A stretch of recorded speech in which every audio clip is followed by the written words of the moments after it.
கப்பல் கடலில் போய்கிட்டு இருக்கு. புயல், சூறாவளி, அலையெல்லாம் பெருசு பெருசாக ரொம்ப உயரமாக உண்டாகுது.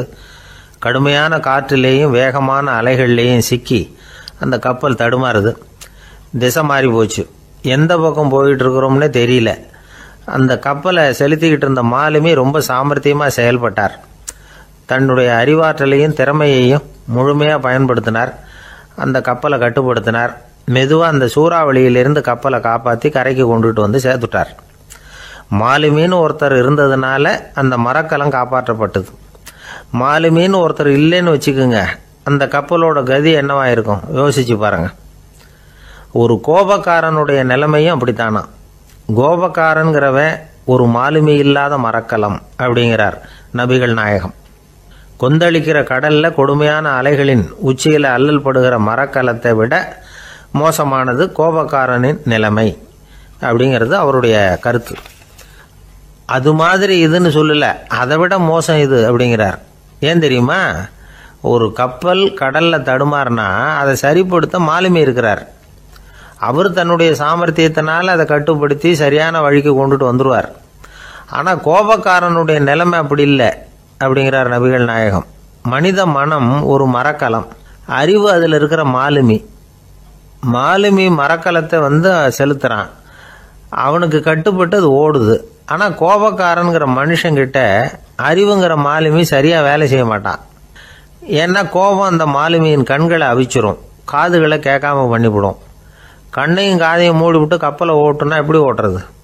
அதனால் கோபக்காரன் மாலுமி இல்லாத மரக்கலம். இடி மின்னல்ல மாட்டிக்கிட்டு கஷ்டப்படுற கப்பல் மாதிரி கஷ்டப்படுறான். பெரியவங்கள்லாம் என்ன சொல்கிறாங்க? உனக்கு கெடுதல் பண்ணவனுக்கும் நீ நன்மையை செய், எவருடைய விருப்பு வெறுப்பையும் பொருட்படுத்தாதே. பரம எதிரிக்கும் நீ நன்மை செய்ய ஆரம்பிச்சா உன்னுடைய தூய நிலையை பார்த்துட்டு அவனும் உனக்கு நெருக்கமான நண்பனாக ஆயிடுவான். இதுதான் பெரியவங்க நமக்கு சொல்லியிருக்கிறது. புனித குரான் சொல்றது என்ன? தீமையை நன்மையை கொண்டே நீர் தடுத்து கொள்ளும் அப்படின்னு சொல்லப்பட்டிருக்கு. அதில் இன்னா செய்தாரை ஒருத்தல் அவர் நாண நன்னயம் செய்து விடல் அப்படிங்கிறார் திருவள்ளுவர். செல்வந்தர் ஒருத்தர்கிட்ட ஒரு சிறுவன் ஆடு மேய்ச்சிக்கிட்டு இருந்தானா. பெரியவர் அவனை கூப்பிட்டு, நீ நேராக போய் ஒரு ஆட்டில் உள்ள ரொம்ப நல்ல பகுதி எதுவோ அதை எடுத்துக்கிட்டு வா அப்படின்னாரான். இவன் போனான். ஒரு ஆட்டு உடம்புல இருந்த நாக்கு, இருதயம், இது ரெண்டையும் எடுத்துகிட்டு கொடுத்தானான். பெரியவர் வாங்கி பார்த்தார். அதுக்கப்புறம் இப்போ நீ போய் இன்னொரு ஆட்டில் இருக்கிற ரொம்ப கெட்ட பகுதி எதுவோ அதை எடுத்துகிட்டு வா அப்படின்னாரான். இவன் போய் எடுத்துகிட்டு வந்தான். அவன் கையில் இருந்தது மறுபடியும் அதே மாதிரி நாக்கு, இருதயம், இது ரெண்டும் தான். என்னது இப்பவும் அதையே கொண்டுட்டு வந்திருக்கிற அப்படின்னாரான் பெரியவர். இவன் சொன்னானா, ஒரு உடம்புல உள்ள ரொம்ப நல்ல பொருளும் இதுதான், ரொம்ப கெட்ட பொருளும் இதுதான் அப்படின்னானா. இளம் வயசில் இப்படி பதில் சொன்னவர் தான் பேரறிஞர் லுக்மானுல் ஹக்கீம் அவர்கள். கோபப்படாமல் இருந்தால் இது ரெண்டும் நல்லா வேலை செய்யும், கோபப்பட்டால் இது ரெண்டும் மோசமாக வேலை செய்யும். அதை புரிஞ்சுக்கிறதுக்காகத்தான் இன்றைக்கி இந்த தகவல். கோபம் வந்துட்டால் நாம் என்ன செய்கிறோங்கிறது நமக்கே தெரியாது. ஒருத்தர் டாக்டர்கிட்ட போனார் அவசரமாக. டாக்டர், எனக்கு இப்போ கடுமையான கோப வெறி, எனக்கு கண்ணு மண்ணு ஒன்றும் புரியல, உடனடியாக அதை கட்டுப்படுத்தணும், உடனே இதுக்கு ஏதாவது ஒரு மாத்திரை கொடுங்க ப்ளீஸ் அப்படின்னார். அந்த டாக்டரும் உடனே ஒரு மாத்திரையை கொடுத்து, இதை உடனே போடுங்க, நான் தண்ணி கொண்டுகிட்டு வரேன்னு உள்ளே போனார். தண்ணியோடு திரும்பி வந்தார். இவர் சொன்னார், டாக்டர், நீங்கள் கொடுத்த மாத்திரை ரொம்ப பெருசாக இருந்தது, இருந்தாலும் கஷ்டப்பட்டு முழுங்கிட்டேன்னார். டாக்டர் சந்தேகத்தோட மேசையை பார்க்குறார். பார்த்தா மாத்திரை அங்கேயே இருக்குது, பேப்பர் வெயிட்டை காணலை. ரொம்ப பேருக்கு கூட்டத்தில் பேசுறதுன்னா பயம், நமக்கு ஒன்றும் தெரியாதுன்னு மற்றவங்க நினச்சிடக்கூடாதுங்கிற எண்ணம் தான் இதுக்கு காரணம். ரொம்ப முக்கியமான ஒரு கூட்டம்னா பயம் அதிகமாக இருக்கும். முக்கியமானவங்கள்லாம் வருவாங்களே, அவங்களாம் நம்மளை பற்றி மட்டமாக நினச்சிருவாங்களே அப்படிங்கிற பயம் வந்துடும். ஆனால் மேடை பேச்சுங்கிறது அவ்வளவு கடினமான ஒரு காரியம் இல்லைங்கிறாங்க அது சம்பந்தமான நிபுணர்கள். யாரும் பேச்சாளர் ஆகலாம், இது ஒன்றும் பெரிய கிஃப்ட் கிடையாது அப்படின்னு அவங்க சொல்கிறாங்க. நீங்கள் ஒரு சிறந்த பேச்சாளர் ஆகணுமா அப்படின்னா அதுக்குன்னு சில ஆலோசனைகளை சொல்லி வச்சுருக்கிறாங்க அனுபவசாலிகள். முதல் ஆலோசனை என்னென்னா, உங்கள் பேச்சு எளிமையாக இருக்கணும். ஏதாவது ஒரு கருத்து அல்லது 2 கருத்து சொன்னால் போதும். 20 அல்லது 30 கருத்துக்களை சொல்லிகிட்டே போகக்கூடாது. ரெண்டாவது ஆலோசனை, நீங்கள் என்ன பேச போகிறீங்கிறது முதல்ல உங்களுக்கு நல்லா புரியணும்.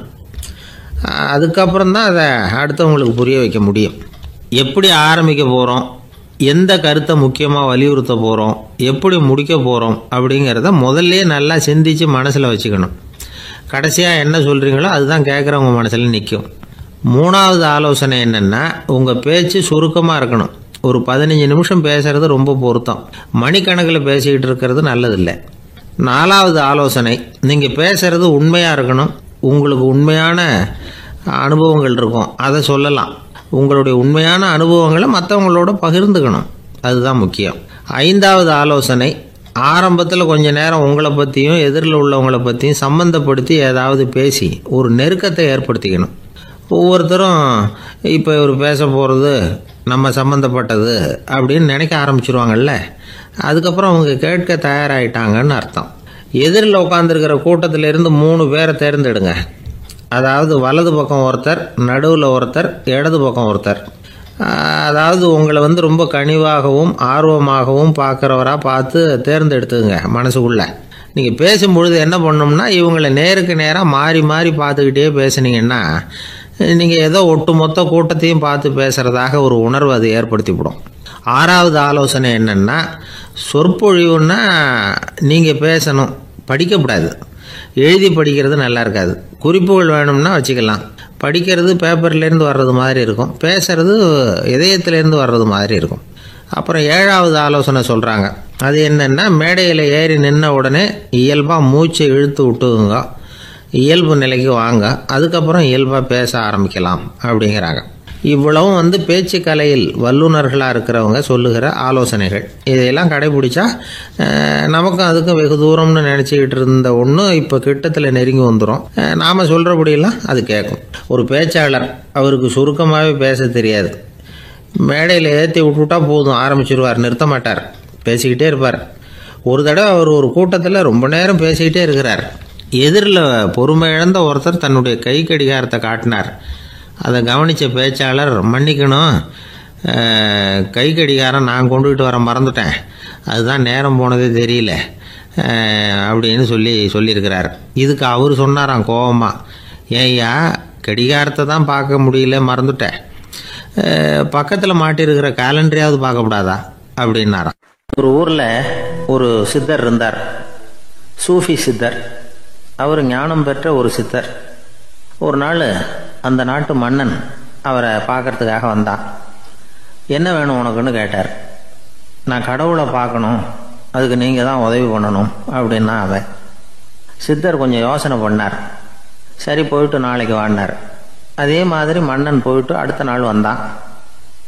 இங்கே நீ என்னோட ஒரு வாரம் தங்கியிருக்க வேண்டியிருக்கும்னார்.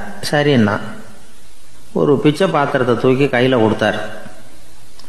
அவனுக்கு ஒன்றும் புரியல, இருந்தாலும் வாங்கிட்டான். வாங்கிட்டு இதை என்ன செய்யணும் அப்படின்னு கேட்டான். இதை ஒன்றும் செய்ய வேணாம், இதை எடுத்துக்கிட்டு பக்கத்தில் உள்ள கிராமங்களுக்கு போ, வீடு வீடாக பிச்சை எடுத்துக்கிட்டு வா. அப்படி வந்த பிறகு தான் உனக்கு சாப்பாடும் ஓய்வும் கிடைக்கும். ஒரு வாரம் அப்படி செய், அதுக்கப்புறம் 8வது நாள் நாம் கடவுளை பற்றி யோசிக்கலாம் அப்படின்னார். இப்படி இவர் சொன்னதை கேட்டதும் அந்த அரசனுக்கு அதிர்ச்சி ஆயிட்டுது. ஒரு மாதிரி ஆயிட்டான். தன்னுடைய சொந்த நாட்டில் சொந்த குடிமக்கள் கிட்ட போய் பிச்சை எடுக்கிறதா அப்படின்னு யோசனை பண்ணி பார்த்தான். அதுக்கப்புறம் மெதுவாக அவன் அந்த சித்தரை பார்த்தான். ஐயா, சொந்த நாட்டிலேயே பிச்சை எடுக்கிறதுன்னா எனக்கு ஒரு மாதிரியாக இருக்குது, வெக்கமாக இருக்குது. நான் வேணும்னா வெளி தேசத்தில் எங்கேயாவது போய் பிச்சை எடுக்கவா அப்படின்னு கேட்டான். இதுக்கு அந்த சித்தர் ஒரு சம்மதிக்கலை. இதை பாரு, உன்னால் பிச்சை எடுக்க முடியலன்னா பேசாமல் திரும்பி அரண்மனைக்கே போயிடு, அதுக்கப்புறம் கடவுளை பற்றியெல்லாம் பேசுறதுக்கு என்னை தேடிட்டு வரக்கூடாது அப்படின்னு விட்டார். மன்னன் தயங்கினான். இருந்தாலும் மனசை சரி பண்ணிட்டு சம்மதிச்சான். சரிங்க, ஒரு வாரம் இங்கே தங்குறேன், நீங்கள் சொல்கிறது மாதிரி பக்கத்து கிராமங்களுக்கு போகிறேன், வீடு வீடாக பிச்சை எடுக்கிறேன், வர்றேன் அப்படின்னா. ஒரு வாரம் தெரு தெருவாக பிச்சை பாத்திரத்தோடு அலைஞ்சான். சொந்த ஊரில் சொந்த குடிமக்கள்கிட்ட பிச்சை எடுத்தான். 7 நாள் முடிஞ்சுது. 8வது நாள் அந்த சித்தர் மன்னனை கூப்பிட்டார். இப்படி வாழ்னார், வந்தான். இனிமே நீ கடவுளை பற்றி என்கிட்ட கேட்கலாம்னார். இனிமே கேட்கறதுக்கு ஒன்றுமே இல்லை சுவாமின்னா இவன். ஒரு வார காலம் பிச்சை எடுத்த பிறகுதான் கடவுளை காண முடியும் அப்படின்னு நான் கனவு கூட காணவில்லைன்னா. அப்படின்னா நீ பிச்சை எடுத்த காலத்தில் அப்படி என்னதான் நடந்தது அப்படின்னு கேட்டார் அவரு. சுவாமி, ஒரு வார காலம் பிச்சை எடுத்ததில் என்னுடைய ஆணவம் அழிஞ்சுட்டுது. அது இப்போ இருக்கிற இடமே தெரியல. இப்போ அதை காணவே காணோம். பிச்சைக்காரனாக இருந்தப்போ பெற்றதை மன்னனாக இருக்கும்போது பெற முடியாதுங்கிறத புரிஞ்சுக்கிட்டேன் அப்படின்னா மன்னன். அடக்கம் பிறந்தவுடன் தெய்வீக கதவுகள் திறந்து கொள்ளுகின்றன அப்படிங்கிறார் ஓஷோ. நம்மால் ஒருத்தன் ஆணவம் அழியணுங்கிறதுக்காக ஒரு திருவோட்டை எடுத்துக்கிட்டு தெரு தெருவா பிச்சை எடுக்க ஆரம்பிச்சான். என்ன, தெய்வீக கதவுகள் திறந்துதா அப்படின்னு கேட்டார் ஒருத்தர். தெய்வீக கதவு திறக்கிறதுக்கு முன்னாடியே எங்க வீட்டு கதவு சாத்திக்கிட்டுதுன்னா. என்னடா சொல்றேன்னார். இனிமே வீட்டுக்குள்ளேயே வர வேணாம், இதையே தொழிலா வச்சுக்கோ அப்படின்னு எங்க வீட்டில் சொல்லிவிட்டாங்க சார் அப்படின்னா. அர்ஜுனன் கேட்ட கேள்விக்கெல்லாம் பகவான் கண்ணன் வந்து பதில் சொன்னார். அதுக்கு பேர் பகவத்கீதை. அதே மாதிரி உத்தவன் கேட்ட கேள்விக்கும் அவர் பதில் சொல்லியிருக்கிறார். அதுக்கு என்ன பேருன்னா உத்தவ கீதைன்னு பேர். அது சரி, உத்தவன்னா யார்? கண்ணனுக்கு சின்ன வயசுலேருந்தே தேர் ஓட்டிக்கிட்டு இருந்தவன் அவன் தான். குருஷேத்திர போர் முடிஞ்சது. அதர்மத்தை அழித்து தர்மத்தை நிலைநாட்டி தர்மனுக்கு முடிசூட்டினார் கண்ணபிரான். அதுக்கப்புறம் துவாரகைக்கு திரும்பினார். தான் வந்த காரியம் முடிஞ்சது. அதனால் இளமையிலிருந்தே தனக்கு தேரோட்டியா இருந்து வந்த உத்தவனை கூப்பிட்டார். இதை பாருப்பா, உனக்கு வேணுங்கிறத கேளுன்னார். அவன் தனக்குன்னு எதையும் கேட்கறதுக்கு ஆசைப்படலை. இருந்தாலும் கேள்வி கேட்குறதில் அவன் ரொம்ப கெட்டிக்காரன். அதனால் கேட்க ஆரம்பித்தான். பரந்தாமா, ராஜசூய யாகத்துக்கு தர்மனை கூப்பிட்டு தன்னுடைய அரண்மனையில் விருந்து வச்சான் துரியோதனன். அதுக்கப்புறம் சூதாட்டத்துக்கு கூப்பிட்டான். தர்மன் வந்து தோல்வி அடைகிற மாதிரி பண்ணிவிட்டான். நீங்கள் தான் முக்காலமும் உணர்ந்தவராச்சே, சூதாட்டத்தில் தர்மர் ஜெயிக்கிறது மாதிரி பண்ணியிருக்கக்கூடாதா? இந்த பகடக்காயை உருட்டுறப்போ நீங்கள் எதிர்பார்த்தது விழற மாதிரி பண்ணியிருக்கலாமே. சரி, அதுதான் இல்லை. வேடிக்கை பார்த்துக்கிட்டு இருந்த பீமன், அர்ஜுனன், நகுலன், சகாதேவன் இவங்களையும் பணையம் வச்சு ஆடுறப்போவாவது காப்பாற்றிருக்கலாம். அதையும் நீங்கள் செய்யலை. பாவம், அந்த அவலை பொண்ணு, ஒன்றும் புரியாத ஒன்றும் தெரியாத அந்த உன்னுடைய சகோதரி திரௌபதி, அந்த பொண்ணை வந்து துச்சாதனன் இழுத்துக்கிட்டு வந்து துகில் உரிகிற கட்டத்தில் காப்பாற்றினியே. இது நியாயமா, முறையா, அறமா? இதுதான் உத்தவன் கேட்ட கேள்வி. இதுக்கு பரந்தாமன் பதில் சொல்கிறார். அப்படி கேள் உத்தவா. தருமனை வந்து துரியோதனன் வந்து சூதாட அழைக்கும் பொழுது என்ன சொன்னான் தெரியுமா? நான் பணையம் வைக்கிறேன், எனக்கு பதிலாக என்னுடைய மாமன் சகுனி பகடக்காய்களை உருட்டுவான்னு சொன்னான். உடனே தருமன், எனக்கு பதிலாக என்னுடைய மைத்துனன் கண்ணன் வந்து பகடக்காய்களை உருட்டுவான்னு சொல்லியிருக்கலாமே. அப்படி சொல்லலை. என்ன செஞ்சான் தெரியுமா? துரியோதனன் கூட சூதாட்டத்துக்கு சம்மதிச்சிட்டோம். கடவுளே, இது என்னுடைய மைத்துனன் கண்ணபிரானுக்கு தெரியக்கூடாது அப்படின்னு வேண்டிக்கிட்டான். இதனால் தருமன் வந்து எனக்கு வந்து மனசால் தடை போட்டுட்டான். அதனால் அரண்மனைக்கு வெளியிலேயே என்னை கூப்பிடுவாங்கன்னு நான் காத்துக்கிட்டு இருந்தேன். பீமன், அர்ஜுனன், நகுலன், சகாதேவன், திரௌபதி இவங்களை பணையம் வச்சு ஆடுறப்போவாவது கூப்பிடுவாங்கன்னு பார்த்தேன். அப்பவும் அவங்க என்னை கூப்பிடல, நினைக்கல.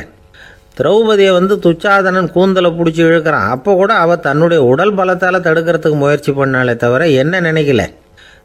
துரியோதனன் சபைக்கு இழுத்து செல்லப்பட்ட திரௌபதி அறநூல்களையும் அரச நீதிகளையும் சொல்லிக்கிட்டு இருந்தாலே தவிர என்ன நினச்சே பார்க்கல. துகில் உரிகிற கட்டத்தில் தான் ஹரி ஹரி கண்ணா பரந்தாமன்னு கூப்பிட்டா. அதனால தான் அப்போ போய் நான் காப்பாற்றினேன் அப்படின்னா பரந்தாமன். அப்படின்னா நீ அழைச்சாதான் போவியா, நீயா போக மாட்டியா அப்படின்னு கேட்குறான் உத்தவன். ஆமாம், நான் கூப்பிட்டா தான் போவேன். மனிதர்கள் செய்யக்கூடிய செயல்களையெல்லாம் அவங்கவுங்க போக்கிலேயே விட்டுட்டு வேடிக்கை பார்த்துக்கிட்டு இருப்பேன். நான் குறுக்கிட்டு வந்து ஒன்றுமே செய்ய மாட்டேன் அப்படின்னா பரந்தாமன்.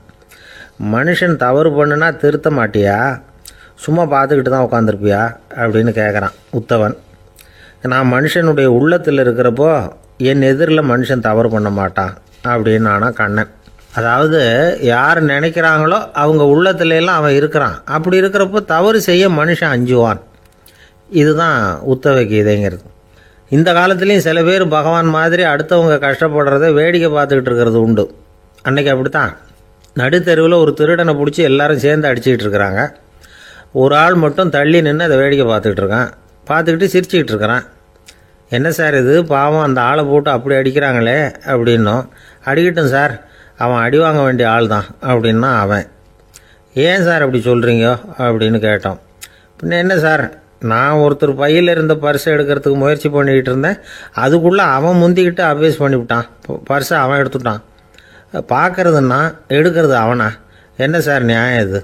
நல்லா வாங்கட்டும் அப்படிங்கிறான். ஜெருசலேம் அங்கே உள்ள ஒரு தேவாலயம். அதில் உள்ள பலிபீடத்தின் முன்னாடி ஒரு பெட்டி உண்டு. அது காணிக்கை பெட்டி. ஆலயத்துக்கு வர்றவங்க பிரார்த்தனை பண்ணிவிட்டு திரும்பி போகிற சமயத்தில் அந்த பெட்டியில் காணிக்கை போடுவாங்க. அவங்களால எவ்வளவு முடியுமோ அவ்வளவு போடுறது வழக்கம். அவங்கவுங்க வசதிக்கு தகுந்த மாதிரி போடுவாங்க. வசதி உள்ளவங்களாக இருந்தாலும் சரி, வசதியே இல்லாத வறியவர்களாக இருந்தாலும் சரி, ஆலய காணிக்கை பெட்டியில் காசு போடுறது அவங்களுக்கு ரொம்ப பெருமையான ஒரு செயல். ஒரு சமயம் இயேசு தம்முடைய சீடர்களோடு அந்த ஆலயத்துக்கு வரார். அங்கே உட்காந்து ரொம்ப நேரம் வழிபாடு பண்ணிட்டு இருக்கிறார். சீடர்களும் அந்த ஜபத்தில் கலந்துக்கிட்டாங்க. வழிபாடு முடிஞ்சுது. இயேசு உட்காந்துருக்கிறார். காணிக்கை பெட்டியில் காசு போடுறவங்கள கவனிக்கிறார். சீடர்களும் அதையே கவனிச்சுக்கிட்டு இருக்கிறாங்க. ரொம்ப பேர் வரிசையாக வந்தாங்க. அவங்களால முடிஞ்ச அளவுக்கு காசு போட்டுட்டு அவங்க பாட்டுக்கு போய்கிட்டு இருக்கிறாங்க. வசதியானவங்க நிறைய பேர் வந்தாங்க. அதுக்கு மத்தியில் வயசான ஒரு அம்மா, அவங்களும் வந்து காசு போட்டுட்டு போகிறாங்க. இப்போ இயேசு தன்னுடைய சீடர்கள் பக்கம் திரும்பினார். ஒரு கேள்வி கேட்டார். இப்போ இந்த காணிக்கை பெட்டியில் நிறைய பேர் வந்து காசு போட்டுட்டு போகிறத நீங்கள் கவனிச்சிங்க. இன்னைக்கு இந்த காணிக்கை பெட்டியில் ரொம்பவும் அதிகமாக காசு போட்டது யார் அப்படின்னு கேட்டார். முதல்ல வந்தார ஒரு பெரிய மனுஷன், அவர் தான் அதிகமாக போட்டார் அப்படின்னார் ஒருத்தர். மூணாவதாக வந்தவர் தான் அதிகமாக போட்டார், நான் கவனித்தேன் அப்படின்னாரு இன்னொருத்தர். இப்படி ஆளுக்கு ஒரு விதமாக சொல்கிறாங்க. கடைசியாக இயேசு சொன்னாராம், இன்றைக்கு அந்த பெட்டியில் அதிகமாக காசு போட்டவங்க அந்த வயசான அம்மா தான் அப்படின்னாராம். சீடர்களுக்கு ஒன்றும் புரியல. அந்த அம்மா ரொம்பவும் ஏழையாச்சே, அவங்க எப்படி அதிகமாக காணிக்கை செலுத்த முடியும் அப்படிங்கிறது அவங்க சந்தேகம். இயேசு விளக்குனார். நிறைய பேர் வந்தாங்க, நிறையவே காசுகள் போட்டாங்க, அது உண்மைதான். ஆனால் அந்த அம்மா என்ன பண்ணாங்க கவனிச்சிங்களா? வந்தாங்க, தன்னுடைய காசு பையை திறந்தாங்க, அப்படியே கொட்டுனாங்க. அதில் இருந்தது 2 காசுகள் தான். அந்த 2 காசும் காணிக்கை பெட்டியில் விழுந்துட்டுது. மற்றவங்கள்லாம் தங்கள்கிட்ட இருந்த செல்வத்தின் ஒரு சிறு பகுதியை எடுத்து பெட்டியில் போட்டாங்க. ஆனால் இந்த அம்மா தன்கிட்ட என்ன இருந்ததோ அதை அப்படியே போட்டுட்டாங்க. தன்னுடைய பிழைப்புக்காக வச்சிருந்த அவ்வளவையும் இழக்கிறதுக்கு தயாராயிட்டாங்க. அவ்வளவு தாராள மனசு அவங்களுக்கு. அதனால அவங்க செலுத்தின காணிக்கை தான் அளவில் அதிகம் அப்படின்னார். விலை மதிப்பில்லாத முத்து புதையல் ஒருத்தனுக்கு கிடைக்க போகுதுன்னு வச்சுக்கோங்க. அதன் மதிப்பை உணர்ந்தவன் என்ன பண்ணுவான்? அதை அடையறதுக்காக தன்கிட்ட இருக்கிற எதையும் கொடுக்கறதுக்கு தயாராக இருப்பான் இல்லையா? அது மாதிரி தான் இதுவும் அப்படின்னார். உலக மதிப்பீடுகளை துரும்பா தூசியா மதித்து அதையெல்லாம் உதறி விடுகிறவன் இறையருள் அப்படிங்கிற இணையில்லாத செல்வத்தை பெறுகிறான் அப்படிங்கிறது இதில் உள்ள கருத்து. இறைவனுக்காக இழப்பதுன்னா துன்பப்படுகிறவர்களுக்காக, ஏழைகளுக்காக, ஏதுமற்றவர்களுக்காக இழப்பது அப்படின்னு அர்த்தம். உங்கள் அயலானுக்கு நீங்கள் என்ன உதவி செய்தாலும் அதை எனக்கே செய்கிறீர்கள் அப்படின்னு இயேசு சொல்லியிருக்கிறார். அடுத்தவங்களுக்கு உதவணுங்கிற குணம் இன்னைக்கு ரொம்ப குறைஞ்சி போச்சு. ஒருத்தன் வாழைப்பழத்தோல் வழுக்கி கீழே விழுந்துட்டான். பக்கத்தில் இருந்த நண்பன் உடனே இவனை தூக்கிக்கிட்டு போய் ஆஸ்பத்திரியில் சேர்த்துட்டான். அதுக்கப்புறம் சொன்னான், நீ அந்த வாழைப்பழத்தோலில் காலை வைக்க போகிறத முன்னாடியே நான் கவனிச்சுட்டேன் அப்படின்னு நானா. அப்படின்னா அப்போவே நீ எனக்கு உதவி செஞ்சுருக்கலாமே அப்படின்னு நானா அவன். நான் டாக்டருக்கு உதவலாம்னு நினச்சிட்டேன் அப்படின்னா இவன். ஒரு வயசான அம்மா ஒரு நாள் ஃபோன் பண்ணாங்க. ஐயா, நான் இந்த தகவல் நிகழ்ச்சியை தினமும் கேட்குறேன், உங்ககிட்ட ஒரு கேள்வி கேட்கணும் அப்படின்னாங்க. என்னங்க அப்படின்னோம். எனக்கு சொந்தமாக ஒரு நல்ல வீடு இருக்குது, வேணுங்கிற அளவுக்கு பணமும் இருக்குது, கணவரும் ரொம்ப நல்லவர், ரிட்டையர் ஆகி வீட்டில் தான் இருக்கிறார், பிள்ளைங்கள்லாம் பெரிய பெரிய உத்தியோகத்தில் இருக்கிறாங்க, அதில் ஒருத்தன் ஐஏஎஸ், பணம்லாம் கூட நிறைய கொண்டாந்து கொடுக்குறாங்க. அப்படி இருந்தும் என் மனசில் நிம்மதி இல்லை, வாழ்க்கையில் ஒரு நிறைவு இல்லை அப்படின்னாங்க. ஏன்னு கேட்டோம். அதைத்தான் நான் உங்களை கேட்குறேன், ஏன் அப்படி அப்படின்னு திருப்பி கேட்குறாங்க. எங்களுக்கு ஒன்றும் புரியல. கொஞ்ச நேரம் குழம்பி போயிட்டோம். இருந்தாலும் அதை அவங்கக்கிட்ட காட்டிக்காமல் கொஞ்சம் சாமர்த்தியமாக, ஏம்மா உங்கள் மனசில் நீங்கள் ஏதோ ஒன்று எதிர்பார்க்குறீங்க, அது நிறைவேறலை அப்படி தானே அப்படின்னு கேட்டோம். ஆமாம் அப்படின்னாங்க. அதுக்கப்புறம் அவங்கக்கிட்ட கொஞ்சம் மனம் விட்டு பேசுகிறப்போ தானாக விஷயம் வெளியில் வந்தது. அதாவது அவங்க பிள்ளைங்க பெரிய பெரிய உத்தியோகத்தில் இருக்கிறதுனால அவசரமாக பார்த்துட்டு ஓடுறாங்களாம். ஆசையாக அம்மான்னு கூப்பிட்டுக்கிட்டு கிட்ட உட்காந்து கொஞ்ச நேரமாவது என்கிட்ட பேசினா தானே என் மனசு கொஞ்சம் நிம்மதியாக இருக்கும். அது அவங்களுக்கு தெரிய மாட்டேங்குதே அப்படிங்கிறாங்க. இதுதான் அவங்களுடைய ஏக்கம். இந்த ஏக்கம் அந்த தாயின் மனசில் இருந்துக்கிட்டு இருக்குது. இப்படி மகனுடைய அன்புக்காக மட்டுமே ஏங்குற தாய்மார்கள் பல பேர் இருக்கிறாங்க இந்த உலகத்தில். இதை நினைக்கிறப்போ ஒரு வெளிநாட்டு நாடோடி கதை ஞாபகத்தில் வருது. அதாவது கடவுள் படைப்பு தொழிலில் ரொம்ப மும்முரமாக ஈடுபட்டுக்கிட்டு இருந்தாராம். மீன்களை படைச்சாராம், பறவைகளை படைச்சாராம், விலங்குகளை படைச்சாராம். அவருக்கு திருப்தி ஏற்படலை. அதுக்கப்புறம் மனிதர்களை படைச்சிருக்கிறார். அப்பவும் அவருக்கு மன நிறைவு ஏற்படலையா. கடைசியாக தன்னுடைய சக்தி முழுசையும் பயன்படுத்தி குறையே இல்லாத அளவுக்கு ஒரு படைப்பை உருவாக்கினாராம். அந்த உன்னதமான ஒரு படைப்பு அதுதான் பெண், அதாவது தாய். இப்படி உருவாக்கி எல்லாரையும் இந்த உலகத்தில் விட்டுவிட்டாராம். அதுக்கப்புறம் கொஞ்ச காலம் கழித்து தன்னுடைய தேவியை அழைச்சிக்கிட்டு இந்த பூலோகத்துக்கு வந்திருக்கிறார். தன்னுடைய குறையில்லாத படைப்பாகிய பெண்ணை பார்த்தாராம். ஏம்மா, உனக்கு இன்னும் ஏதாவது குறை இருந்தால் சொல்லு, அதையும் நிவர்த்தி பண்ணி விடுறேன் அப்படின்னாராம். அந்த அம்மா பார்த்துருக்காங்க. சுவாமி, எனக்கு நீங்கள் கொடுத்துருக்கிறது 2 கை. என்னுடைய பிள்ளைகளுக்கு சேவை செய்கிறதுக்கு இந்த 2 கை பத்தலை. அதனால் இன்னும் ஒரு 2 கை கொடுத்தா தேவலை அப்படின்னாங்களாம். கடவுள் பார்த்தார். அதனால் என்ன, அப்படியே செஞ்சு விடலாம், இதோ அதுக்கான வரம் கொடுத்துட்டேன் அப்படின்னார். அந்த அம்மாவுக்கு இப்போ 4 கை ஆயிட்டுது. 4 கையாலேயும் குழந்தைகளுக்கு சேவை செய்ய ஆரம்பிச்சுட்டாங்க. கடவுள் திருப்தியாக திரும்பி போனார். அதுக்கப்புறம் கொஞ்ச காலம் கழித்து மறுபடியும் திரும்பி வந்தார் தேவியோட. பெண்ணை பார்த்தார். இப்போ என்னம்மா சந்தோஷந்தானே அப்படின்னாராம். அதுக்கு அந்த அம்மா, சந்தோஷந்தான், இருந்தாலும் இப்போ எனக்கு இருக்கிற 2 காலும் போதில்லை, இன்னும் ஒரு 2 கால் இருந்தால் தேவையில்லை, நிறைய ஓடி ஆடி பிள்ளைகளுக்காக வேலை செய்ய வேண்டியிருக்குது அப்படின்னாங்களாம். சரின்னு சொல்லி 4 கால் இருக்கிறது மாதிரி செஞ்சுட்டு போயிட்டார் கடவுள்.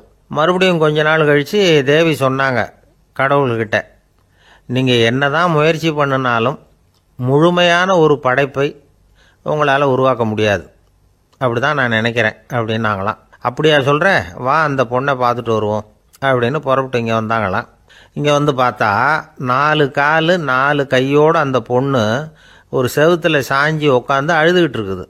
இப்போ தேவி அந்த பொண்ணை சுட்டி காட்டி கடவுள்கிட்ட கேட்டாங்களாம், ஏங்க, நீங்கள் அந்த பொண்ணுக்கு கையை கொடுத்தீங்க, காலை கொடுத்தீங்க, சரி, அந்த கண்ணீரையும் எதுக்காக கொடுத்தீங்க அப்படின்னு கேட்டாங்களாம். அதுக்கு கடவுள் சொன்னாராம், கையை கொடுத்தது நான் தான், காலை கொடுத்தது நான் தான், ஆனால் அந்த கண்ணீரை கொடுத்தது நான் இல்லை, அதை கொடுத்தது அந்த அம்மாவோட பிள்ளைங்க அப்படின்னாராம். இன்றைக்கும் அப்படித்தான் பல பிள்ளைங்க அவங்க அம்மாவுக்கு கண்ணீரை தான் கொடுத்துக்கிட்டு இருக்கிறாங்க. அம்மாவை மதிக்கிற பிள்ளைங்க தான் இன்றைக்கி நல்லபடியாக இருக்கிறாங்கங்கிறது அவங்களுக்கு தெரியறதில்ல. இந்த காலத்து பிள்ளையாண்டான் ஒருத்தன் அவங்க அம்மாக்கிட்டேயும் நல்ல பிள்ளையாக நடந்துக்குவான், மனைவிக்கிட்டேயும் நல்ல கணவனாக நடந்துக்குவான், ரொம்ப சாமர்த்தியம். ஒரு நாள் அவங்ககிட்ட கேட்டாங்க, ஏன்பா உங்கள் அம்மாவும் உன் மனைவியும் சண்டை போட்டுக்கிட்டா நீ எந்த பக்கம் அப்படின்னாங்களாம். வீட்டுக்கு வெளிப்பக்கம் அப்படின்னானான் அவன்.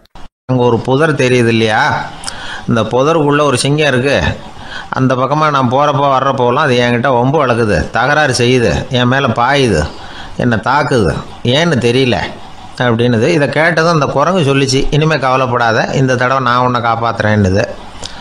அதுக்கப்புறம் ஒரு நாள் அந்த குரங்கும் கழுதியும் அந்த புதர் பக்கமாக போய்கிட்டு இருந்தாங்க. எதிர்பார்த்தது மாதிரியே நடந்தது. அந்த சிங்கம் எதிரில் வந்தது, கழுதியை பார்த்தது, உடனே அது மேலே பாய ஆரம்பிச்சுட்டுது. அவ்வளவுதான். உடனே இந்த குரங்கு என்ன பண்ணிச்சு தெரியுமா, கிடுகிடுன்னு ஒரு மரத்து மேலே ஏறி உட்காந்துக்கிட்டது. அங்கே உட்காந்துக்கிட்டு கீழே அந்த கழுதியும் சிங்கமும் போடுற சண்டையை வேடிக்கை பார்க்க ஆரம்பிச்சுட்டுது.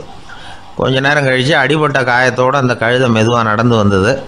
குரங்கும் மெல்ல மரத்தை விட்டு கீழே இறங்குச்சு. இப்போ கழுதை கேட்டுது, என்னை காப்பாற்றுறேன்னு சொல்லிவிட்டு காலை வாரி விட்டுட்டியே, நீ பாட்டுக்கு மரத்து மேலே ஏறி உட்காந்துக்கிட்டே, அது நியாயமானது. குரங்கு பரிதாபமாக அதை பார்த்துது.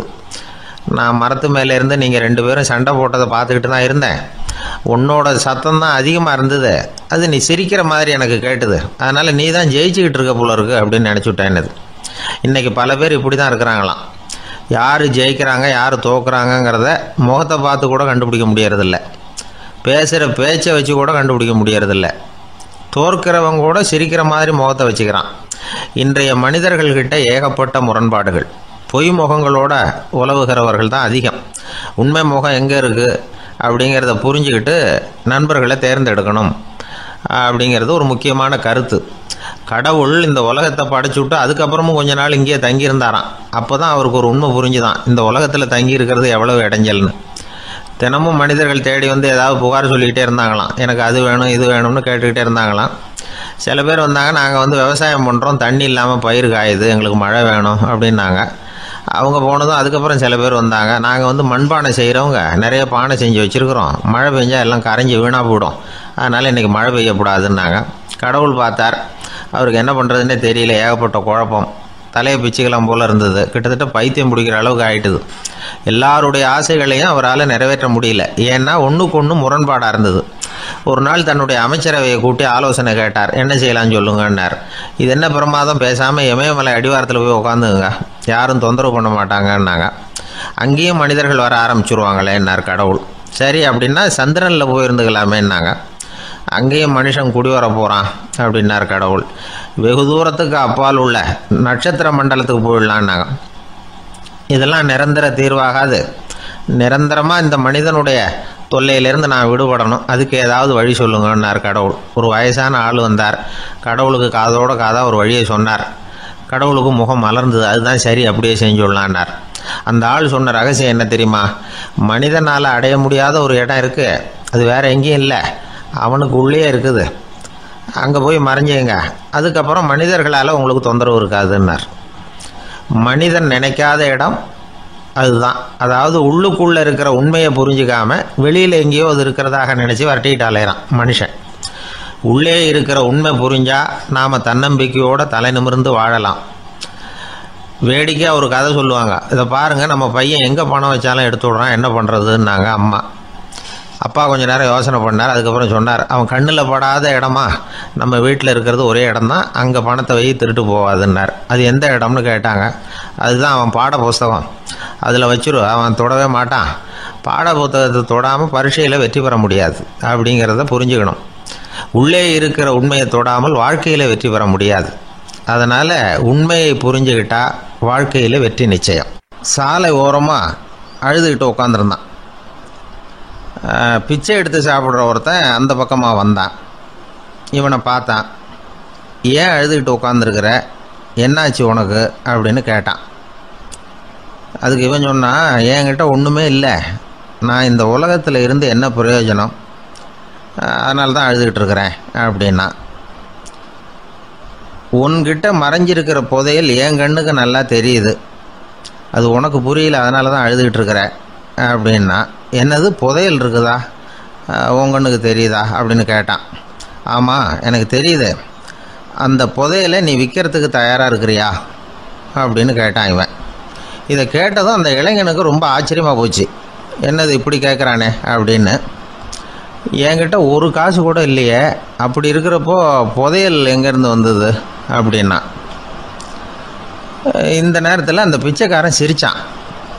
இப்படி தான் இந்த உலகத்தில் எல்லோரும் சொல்லிகிட்டு இருக்கிறாங்க, என்கிட்ட ஒன்றுமே இல்லை ஒன்றுமே இல்லைன்னு சொல்லி.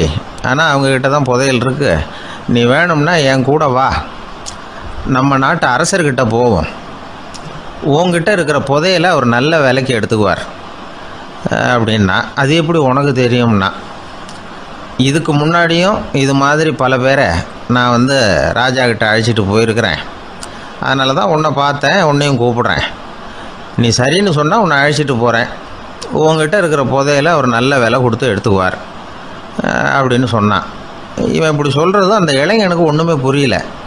இது என்னது, இந்த ஆள் இப்படி சொல்லிகிட்டு இருக்கிறான், நம்மக்கிட்ட என்ன இருக்குது, அதுவும் இல்லாமல் இவனே பிச்சை எடுத்து சாப்பிட்டுக்கிட்டு இருக்கிறான், இவன் போய் நம்மளை ராஜா கிட்ட அழைச்சிட்டு போகிறதா போகிறேங்கிறானே என்ன அப்படின்னு சொல்லி அவன் யோசனை பண்ணான். என்ன யோசிக்கிற, உனக்கு பணம் வேணும்னா என்னோட வா அப்படின்னா. இளைஞன் ஒரு முடிவுக்கு வந்தான். சரி, இங்கேயே உட்காந்துக்கிட்டு இருக்கிறத விட அங்கேயாவது போய் பார்ப்போமே, இங்கே அழுதுட்டு உட்காந்துருக்கிறதுல என்ன பிரயோஜனம், ஏதோ கூப்பிட்றான் போய் பார்த்துட்டு வருவோமே அப்படின்னு சொல்லி அவன் கூட புறப்பட்டான். பிச்சைக்காரன் முன்னாடி போயிட்டே இருக்கிறான், இந்த இளைஞன் பின்னாடி நடந்து போயிட்டுருக்கான். ரெண்டு பேரும் அரண்மனையை நோக்கி போகிறாங்க. பாதி வழி போயிருப்பாங்க. வழியில் அந்த பிச்சைக்காரன் சொன்னான், இதை பாரு, முன்னாடியே சில விஷயங்களை நாம் பேசிக்க வேண்டியிருக்கு, சரியாக தெளிவாக முடிவு எடுத்துக்கிட்டு அதுக்கப்புறம் ராஜா கிட்ட போகணும். ஏன்னா அங்கே போய் அது முடியாது இது முடியாதுன்னு நாம் நமக்குள்ளே சண்டை போட்டுக்கிட்டு இருக்க முடியாது. ராஜாவுக்கு விலையை பற்றி கவலையே இல்லை. எவ்வளவு சொன்னாலும் நமக்கு பணம் கிடச்சிரும். ஆனால் அதுக்கப்புறம் நான் இதை விற்கிறதுக்கு தயாராக இல்லைன்னு சொல்லிடக்கூடாது. அதனால் புதையலை விற்கிறதா இல்லையாங்கிறத இங்கேயே தெளிவாக முடிவு செஞ்சுக்கணும். இல்லைன்னா ராஜா கிட்ட போய் அங்கே போய் குழப்பிக்கிட்டு இருக்க முடியாது அப்படின்னு சொன்னான். இளைஞனுக்கு ஒன்றுமே புரியல. என்ன சொல்கிற நீ, என்கிட்டயா புதையலா, எங்கே இருக்குது அப்படின்னு சொல்லி குழம்பி போனான். இப்போ அந்த பிச்சைக்காரன் சொன்னான், இதை பாரு, இப்போ உதாரணத்துக்கு உன்னுடைய கண்களை எடுத்துக்கோ. அதுக்கு நீ என்ன விலை கேட்டுற போகிற? நான் அதுக்கு ராஜா கிட்டே இருந்து ஒரு 50,000 ரூபா வாங்கி தர முடியும். உன்னுடைய இருதயத்தை கொடுக்குறியா, 20 லட்சம் ரூபா வாங்கி தரேன். மூளையை கொடுக்குறியா, 30 லட்சம் வாங்கி தரேன். என்ன சொல்கிற அப்படின்னு சொல்லி இந்த பிச்சைக்காரன் பேசிக்கிட்டே போகிறான். இளைஞனுக்கு கோபம் வந்துட்டுது. என்ன உளர்ற, உனக்கு என்ன பைத்தியமா? கண்ணையும் மூளையையும் இருதயத்தையுமா விற்பாங்க? என்ன விலை கொடுத்தாலும் அதையெல்லாம் நான் விற்கிறதுக்கு தயாராக இல்லை, நான் விற்க மாட்டேன். அதை கொடுத்துட்டு நான் என்ன பண்ணுறது? இப்படி நான் மட்டும் இல்லை, யாருமே இதை விற்கிறதுக்கு தயாராக இருக்க மாட்டாங்க அப்படின்னு சொன்னான் அந்த இளைஞன். இவன் இப்படி சொன்னதும் அந்த பிச்சைக்காரன் வாய் விட்டு சிரிக்க ஆரம்பிச்சுட்டான். இப்போ பைத்தியமானது நானா நீயா? லட்சக்கணக்கான கோடிக்கணக்கான ரூபாய் பொறுமானம் உள்ள பொருள்களை உங்ககிட்டயே வச்சுக்கிட்டு விற்க முடியாதுன்னு சொல்கிற நீ தான் ஏழை. என்கிட்ட ஒன்றுமே இல்லைன்னு மரத்தடியில் உட்காந்து அழுதுகிட்டு இருக்கிறியே அப்படின்னு சொன்னான். இன்றைக்கி பார்த்திங்கன்னா பல பேர் தன்கிட்ட புதைஞ்சிருக்கிற ஆற்றலை புரிஞ்சிக்க முடியாமல் அவதிப்பட்டுக்கிட்டு இருக்கிறாங்க. நம்மக்கிட்ட என்ன இருக்குங்கிறது அவங்களுக்கு தெரியறதில்ல. அதனால தான் என்கிட்ட ஒன்றுமே இல்லைன்னு சொல்லி அழுதுகிட்டு இருக்கிறாங்க. இதை விளங்க வைக்கிறதுக்கு பெரியவங்க சொல்கிற கதை இது. நம்மக்கிட்ட இருக்கிற புதையலை நாம் தான் தோண்டி எடுக்கணும். உண்மையான புதையலுங்கிறது உள்ளே இருக்குது. ஆனால் அதை வெளியில் தேடுற ஆசாமிகள் தான் அதிகம். சராசரி மனித இயல்பு அப்படி. நம்மக்கிட்ட விலை மதிக்க முடியாத பகுத்தறிவு இருக்குது. அதை வச்சுக்கிட்டு வாழ்க்கையில் முன்னேறத்துக்கு முயற்சி பண்ணணும். என்கிட்ட ஒன்றுமே இல்லைன்னு நினச்சி ஓரமாக உட்காந்துடக்கூடாது. முயற்சி செஞ்சால் முடியாத காரியம் எதுவுமே இல்லை. ஒரு ரயில்வே ஸ்டேஷன் பக்கம் வெளியில் ஒரு டாக்ஸி நின்றுட்டு இருந்தது. அந்த பக்கமாக வந்த ஒருத்தர் டாக்ஸி டிரைவரை பார்த்து சொன்னார், ஐயா, உங்கள் வண்டியில் பின் சீட்டில் ஒரு மணி பர்ஸு கிடக்கு, யாரோ மறந்து விட்டுட்டு போயிருக்கிறாங்க அப்படின்னார். இல்லை அது காலி பர்ஸு தான், நான் தான் அதை அங்கே போட்டு வச்சுருக்கிறேன்னார் டிரைவர். ஏன்னு கேட்டார் அவர். இதுக்கு டிரைவர் சொன்னார், அதை பார்க்குற யாராவது அதை எடுத்துக்கலாம்ங்கிற ஆசையிலையாவது சவாரிக்கு வருவாங்க, அதுக்காக தான் போட்டு வச்சுருக்கிறேன் அப்படின்னார். ஒரு ராஜா ஊரெல்லாம் சுற்றி பார்த்துட்டு வரலாம்னு ஒரு நாள் புறப்பட்டு போனார். ஒரு இடத்துல தறி நெசவு வேலை ரொம்ப மும்முரமாக நடந்துக்கிட்டு இருந்தது. ஒரு பெரியவர் தறியால் நெசவு வேலை செஞ்சுக்கிட்டு இருந்தார். பக்கத்தில் ஒரு அழகான பொண்ணு உட்காந்து நூலை சுற்றிக்கிட்டு இருக்குது. ராஜா அந்த பெரியவரை பார்த்து யார் இந்த பொண்ணுன்னு விசாரித்தார். ராஜா அப்படி கேட்டதும் அவருக்கு ரொம்ப பெருமையாக போயிட்டுது. ஏன்னா உட்காந்துருந்தது அவரோட மகள். அரசே, இது என்னுடைய மகள். இவ வேகமாக நூல் தெரிக்கக்கூடியவள். வைக்கோல் எடுத்து இவ தெரிச்சா கூட அது எல்லாம் பவுனிழையாக வெளியில் வரும் அப்படின்னு ஒரு ராசி இவளுக்கு அப்படின்னு ரொம்ப பெருமையாக ராஜா கிட்ட சொன்னார். ராஜா இதை கேட்டதும் அசந்துட்டார். அப்படியா, இவ்வளவு அழகும் சாமர்த்தியமும் உள்ள இந்த பொண்ணு என்னோட வரட்டுமே, இவளை என் மருமகளை ஆக்கிக்கிறேன் அப்படின்னார் ராஜா. அந்த பெரியவருக்கு ஒன்றும் புரியல. ஏதோ கொஞ்சம் பெருமையாக சொல்ல போக அது இப்படி ஆயிட்டுதே அப்படின்னு கவலைப்பட்டார். இருந்தாலும் ராஜா பேச்ச தட்ட முடியுமா, மகளை அனுப்பி வச்சுட்டார். ராஜா அந்த பொண்ணை அரண்மனைக்கு அழைச்சிட்டு வந்தார். அங்கே ஒரு அறையில் வச்சு பூட்டி விட்டார். அந்த ரூமு நிறைய வைக்கோலை கொண்டாந்து போட்டு அடைச்சாங்க. 3 ராட்டைகள் வேற வச்சுருந்தாங்க. நாளைக்கு பொழுது விடியறதுக்குள்ளே நீ இந்த வைக்கோலையெல்லாம் தங்க இழைகளாக மாற்றி காட்டணும். நாளைக்கு காலம்பரம் நான் இந்த அறை கதவை திறப்பேன். உன் தகப்பன் சொன்னது மாதிரி எல்லாம் தங்கமாக மாறி இருக்கணும், இல்லைன்னா நீ உயிர் தப்ப முடியாது அப்படின்னு உத்தரவு போட்டார். பாவம் அந்த பொண்ணு என்ன பண்ணும், பகல் பூரா அழுதுகிட்டே உட்காந்துருக்குது. ராத்திரி பூராவும் தூக்கம் வரல. மறுநாள் அதிகாலை நேரத்தில் யாரோ கதவை தட்டுற சத்தம் கேட்டுது. பயந்துக்கிட்டே கதவை திறக்கிறா. திறந்து பார்த்தா வெளியில் 3 அவலட்சணமான பெண்கள். ஒருத்திக்கு கால் அகலமாக முறை மாதிரி இருக்குது, இன்னொருத்திக்கு கட்டை விரல் கரண்டி மாதிரி பெருசாக இருக்குது, 3வது பொண்ணுக்கு உதடு தடித்து ரப்பர் மாதிரி தொங்கிக்கிட்டு இருக்கு. யார் நீங்கள், உங்களுக்கு என்ன வேணும் அப்படின்னு கேட்குது இந்த பொண்ணு. நாங்கள் உங்களுக்கு உதவி செய்கிறதுக்கு தான் வந்திருக்கிறோம் அப்படின்னு சொல்லி உள்ளே வந்தாங்க. உட்காந்தாங்க. கொஞ்ச நேரத்துக்குள்ளே உள்ளே இருந்த வைக்கோலையெல்லாம் தங்க இழைகளாக மாற்றி கொடுத்துட்டு போயிட்டாங்க. காலையில் ராஜா வந்தார், பார்த்தார். ஆகா பேஷுனார். இன்னும் கொஞ்சம் வைக்கோலை கொண்டாந்து அந்த ரூமில் போட சொன்னார். இந்த வைக்கோலையும் இன்னைக்கு தங்கமாக மாற்றிவிடு, நாளைக்கு மறுநாள் உனக்கும் இளவரசனுக்கும் கல்யாணம்னு சொல்லிவிட்டார். இன்னைக்கு ராத்திரி அந்த 3 பொண்ணுங்களும் வந்தாங்க. வைக்கோலை பொண்ணு இழைகளாக மாற்றினாங்க, புறப்பட்டாங்க. இந்த பொண்ணு அவங்க காலில் விழுந்து வணங்கினா. என் உசுரை காப்பாற்றினீங்க, உங்களுக்கு நான் என்ன கைமாறு செய்ய போகிறேன் அப்படின்னா.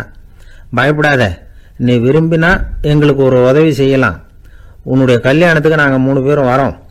நீ எங்களை வரவேற்று ராஜாக்கிட்டையும் இளவரசர்கிட்டையும் நாங்கள் உன்னோட பெரியப்பா பொண்ணுங்கன்னு சொல்லி அறிமுகப்படுத்தி வை, நாங்கள் விருந்து சாப்பிட்டுட்டு போயிடுறோம் அப்படின்னாங்க.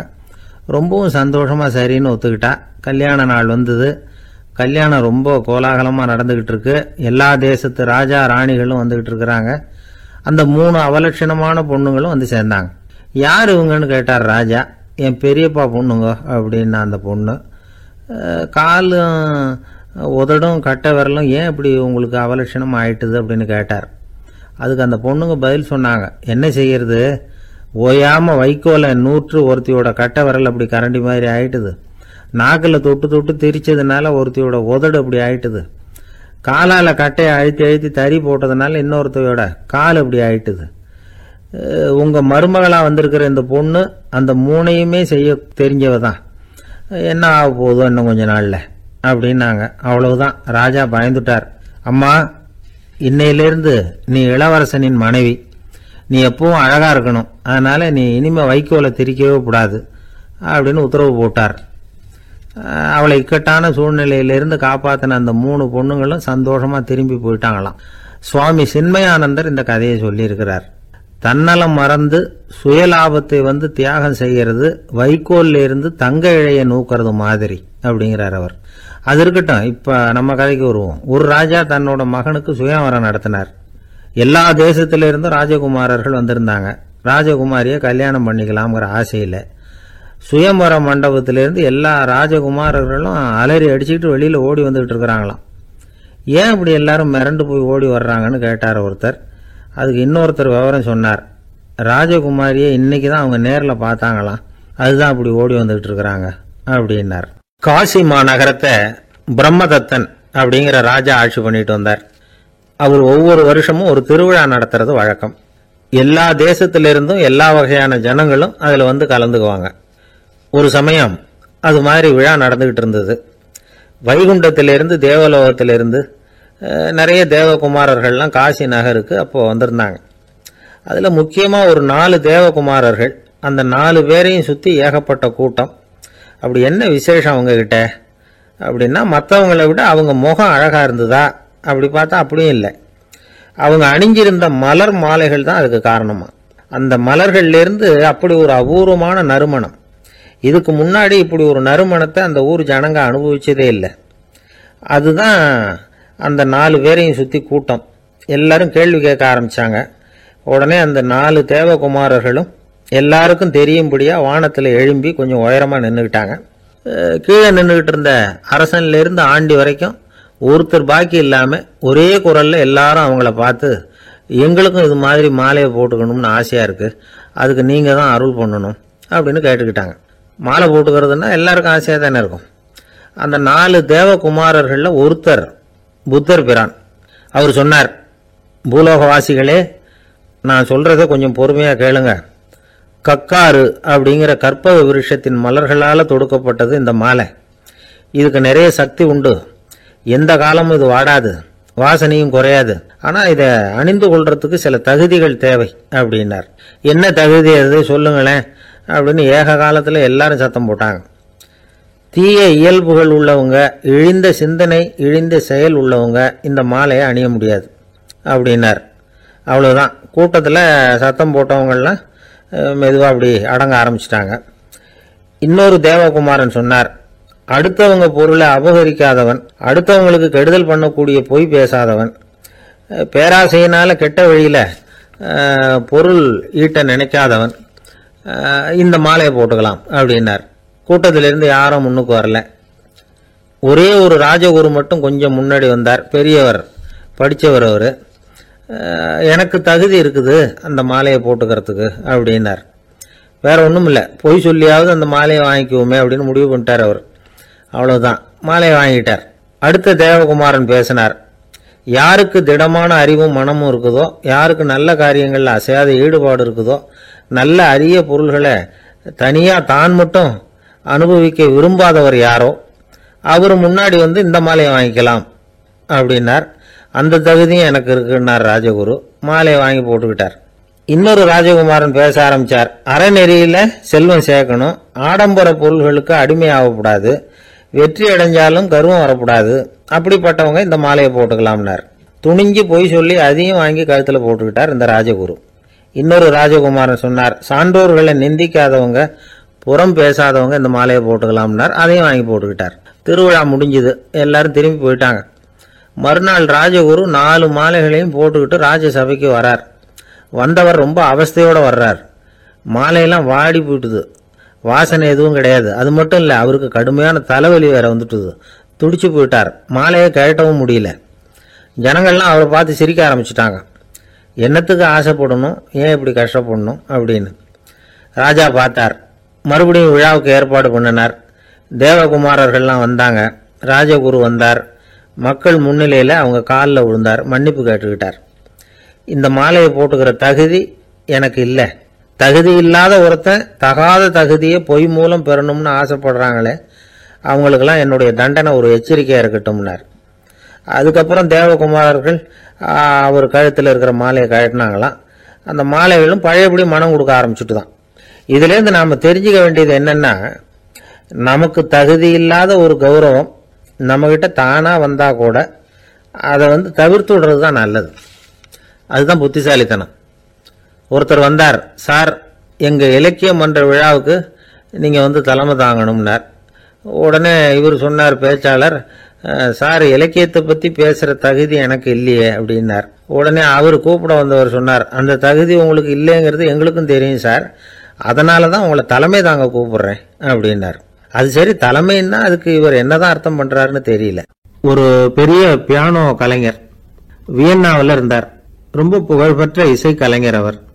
இங்கிலாந்து மகாராணி விக்டோரியா அவருடைய சங்கீதத்தை கேட்கணும்னு ஆசைப்பட்டாங்க. அவரை அரண்மனைக்கு கூப்பிட்டாங்களாம். பியானோ வாசிக்க சொல்லி கேட்டாங்களாம். இவரும் ரொம்ப பிரமாதமாக வாய்ச்சி காட்டியிருக்கார். உடனே பாராட்டி பரிசுகள்லாம் கொடுத்து அனுப்புனாங்களாம். அந்த இசையை கேட்கறதுல அரசிக்கு ரொம்பவும் ஆர்வம் உண்டு. அதனால அதுக்கப்புறமும் அந்த கலைஞர் அடிக்கடி அரண்மனைக்கு வர வேண்டிய அவசியம் ஏற்பட்டது. ஏன்னா அரசி கூப்பிட ஆரம்பிச்சாங்க. இவர் போகணும், அங்கே இசை நிகழ்ச்சி நடத்தணும். இவர் அங்கே பாடி வாசிக்கிறது உண்டு. ஒரு தடவை மகாராணி அவரை பார்த்து, உங்கள் நாட்டு தேசிய கீதம் பாடுங்களேன் அப்படின்னு கேட்டாங்களாம். உடனே அவர் தன்னுடைய நாடான ஆஸ்திரியாவின் தேசிய கீதத்தை பாடியிருக்கிறார்.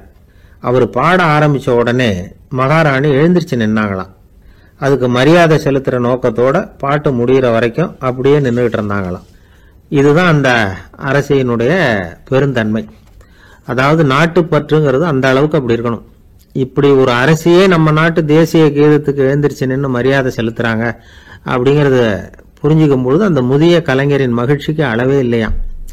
அதுக்கப்புறம் அந்த பியானோ கலைஞர் ஒரு நாள் தன்னுடைய நண்பர் ஒருத்தர்கிட்ட பேசிக்கிட்டு இருந்தாராம். அப்போ சொன்னாராம், மகாராணியார் எனக்கு எவ்வளவோ பரிசுகள்லாம் கொடுத்துருக்குறாங்க. ஒரு தடவை எனக்கு வைரக்கல் பதித்த அணி ஒன்றை கூட பரிசாக கொடுத்தாங்க. ஆனால் அதை விட உயர்ந்த விலை மதிக்க முடியாத அணி என்ன தெரியுமா? நான் என்னுடைய நாட்டு தேசிய கீதத்தை நான் பாடுறப்போ அவங்க எழுந்திருச்சு நின்று மரியாதை செலுத்தினாங்களே, அதுதான் எனக்கு கிடைச்ச மிகப்பெரிய பரிசு அப்படின்னாராம். எனக்கு தெரிஞ்ச சங்கீத வித்வான் ஒருத்தர் இருக்கார். சமீபத்தில் ஒரு நாள் அவரை பார்த்தேன். எப்படி போயிட்டு இருக்கு உங்கள் தொழில் அப்படின்னு கேட்டேன். ரொம்பவும் வித்தியாசமாக போயிட்டு இருக்குங்க அப்படின்னார். என்ன சொல்கிறீங்க அப்படின்னு. முன்னாடியெல்லாம் நான் பாடினா எதிரில் இருக்கிறவங்க தான் எழுந்திரிச்சு போயிட்டு இருந்தாங்க. இப்போ எப்படின்னா நான் பாட ஆரம்பிச்சுட்டா உடனே பக்கவாத்தியக்காரனே எழுந்திரிச்சு போயிடுறான் அப்படின்னார் ரொம்ப வேதனையோட. என்னை விட யோகியம் இந்த உலகத்தில் வேற யாரும் இல்லை சார் அப்படின்னார் ஒருத்தர். அவரை விட அயோக்கியன் வேற யாரும் இருக்க முடியாதுங்கிற முடிவுக்கு கேட்டவங்க வந்துட்டாங்களாம். மனுஷனுக்கு இருக்கிற ஒரு மிகப்பெரிய குறையே தன்கிட்ட இருக்கிற குறை அவனுக்கு தெரியாமல் போகிறது தான். ஆனால் அடுத்தவங்கிட்ட இருக்கிற குறை இவனுக்கு தெளிவாக தெரிஞ்சிடும். ஒரு ஒட்டகம் ஒரு கொக்கை பார்த்து ஒரு கேள்வி கேட்டுதான். என்ன கேள்வி தெரியுமா? உன் கழுத்து ஏன் இப்படி வளைஞ்சு போயிருக்குது அப்படின்னு கேட்டிருக்கு. இதுக்கு உடம்பே வளைச்சல். இது போய் கொக்கை கிண்டல் பண்ணுது. இன்னைக்கு மனித சுபாவமும் கிட்டத்தட்ட இப்படித்தான் இருக்குது. இந்த உலகத்தில் குறையில்லாத மனிதர்கள் யாரும் கிடையாது, நாம உள்பட அப்படிங்கிறத முதல்ல நாம் நல்லா புரிஞ்சுக்கணும். ஒரு ஊரில் ஒரு விற்பனை நிலையம் இருந்தது. செல்ல பிராணிகளை விற்பனை செய்கிற நிலையம் அது. நாய், கிளி, பூனை இப்படி நிறைய வச்சு விற்பனை பண்ணிகிட்டு இருக்கிறாங்க. நாய்க்குட்டி விற்பனை செய்கிற பகுதியில் ஒரு சிறுவன் நின்றுக்கிட்டு இருந்தான். விற்பனை செய்கிற ஆளுகிட்ட விலை கேட்டுக்கிட்டு இருந்தான். அதுவும் இருக்குதே, அந்த நாய்க்குட்டி என்ன விலை அப்படின்னு கேட்டானா. 1000 ரூபா அப்படின்னாரான். சரி, அது வேணாம், இது என்ன விலைன்னு இருக்கான். 500 ரூபா அப்படின்னாரான். இந்த சின்ன பையன் கையில் வச்சிருந்தது வெறும் 50 ரூபா தான். அதனால் இதை விட குறைச்சலாக கிடைக்குமான்னு பார்த்துருக்கான். அந்த கடையில் ஒரு மூலையில் சரியாக கவனிக்கப்படாமல் ஒரு நாய்க்குட்டி படுத்து கிடந்தது. பாவமாக கத்திக்கிட்டு இருந்தது. அதை பார்த்ததுமே இவனுக்கு அது ரொம்ப பிடிச்சி போச்சு. உடனே அந்த கடைக்காரரை பார்த்து, அதுவும் அந்த மூலையில் படுத்து கிடக்குதே அந்த நாய்க்குட்டி என்ன விலை அப்படின்னு கேட்டிருக்கான்.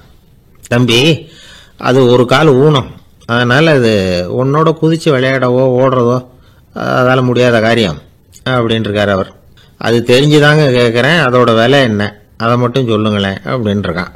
தம்பி, இது கால் ஊனம் உள்ள ஒரு நாய். இதை போய் காசு கொடுத்து வாங்கிறதுக்கு யாராவது பிரியப்படுவாங்களா?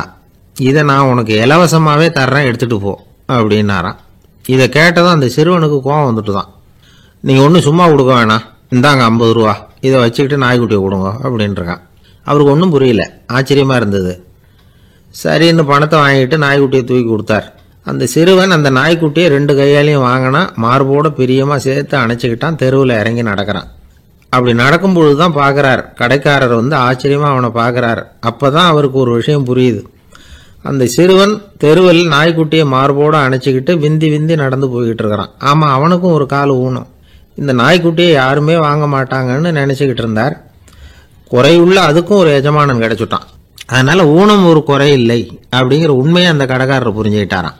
நம்மால் ஒருத்தர் கொஞ்சம் வயசானவர், எழுந்திரிச்சு சரியாக நடக்க முடியாது, சாய்வு நாற்காலியிலேயே எப்பவும் உட்காந்துருப்பார். அவர் தனக்கு துணையாக ஒரு நாயை பக்கத்தில் வச்சுருந்தார். அதுவும் ரொம்ப வயசான ஒரு நாய், எழுந்திரிக்கவே சிரமப்படும், நடக்கவும் முடியாது.